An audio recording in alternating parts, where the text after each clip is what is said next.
নিশ্চয় আপোনালোকে গম পায় যে অসমত বসবাস কৰা চাহ জনগোষ্ঠীৰ চাহ বাগিচা অঞ্চলত যি প্ৰাথমিক শিক্ষাৰ ব্যৱস্থা আছে, আজি অসম ছাত্ৰ সন্থা দীৰ্ঘদিনৰ পৰা প্ৰাথমিক পৰ্যায়ৰ যিসকল শিক্ষক চাহ বাগিচাত কৰ্মৰত অৱস্থাত আছে, তেওঁলোক দৈনিক মজুৰিত আজি কৰ্মৰত অৱস্থাত আছে। আমি চৰকাৰক বাৰম্বাৰ কৈ আছো যে তেওঁলোকৰ এটা সুনিশ্চিত তেওঁলোকৰ চাকৰি সুনিশ্চিত কৰাৰ কাৰণে ব্যৱস্থা গ্ৰহণ কৰিব লাগে।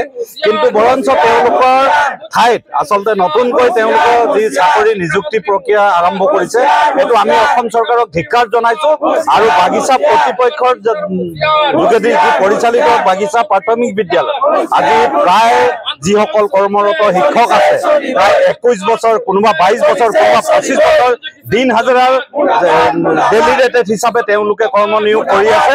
আৰু আমি চৰকাৰক আৰু শ্ৰম বিভাগক আমি সমগ্ৰ অসমতে আজি এই প্ৰতিবাদ সাব্যস্ত কৰা হৈছে ছাত্ৰ সন্থাৰ নেতৃত্বত।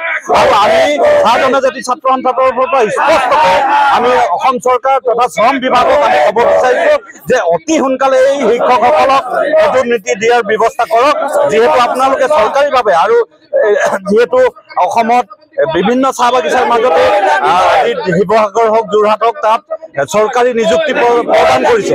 কিন্তু ডিব্ৰুগড়, তিনিচুকীয়া, শোণিতপুৰ আৰু নগাঁও জিলাত কিন্তু আজিলৈকে কিন্তু চৰকাৰীকৰণ, প্ৰাথমিক বিদ্যালয় চৰকাৰীকৰণৰ ব্যৱস্থা গ্ৰহণ কৰা নাই। সেইবাবে আমি অসম চৰকাৰক আমি আহ্বান জনাইছো যে যিসকল শিক্ষক আজি বাগিচাৰ পৰিচালনা যি প্ৰাথমিক শিক্ষা ব্যৱস্থাত আছে, তেওঁলোকক হিচাপে তেওঁলোকে কৰ্মনিয়োগ কৰি আছে, তেওঁলোকক পদোন্নতি দি তেওঁলোকক গ্ৰেড সহ তেওঁলোকক উচিত সন্মান জনাই তেওঁলোকক শিক্ষা প্ৰদান কৰিবৰ কাৰণে এটা সুবিধা কৰি দিয়ে। তাৰ কাৰণে আমি শ্ৰম বিভাগ, অসমৰ মাননীয় মুখ্যমন্ত্ৰীক ইয়াৰ হস্তক্ষেপ বিচাৰিছো আৰু এটা সঠিক ব্যৱস্থা গ্ৰহণ কৰিবৰ কাৰণে আমি দাবী জনাইছো।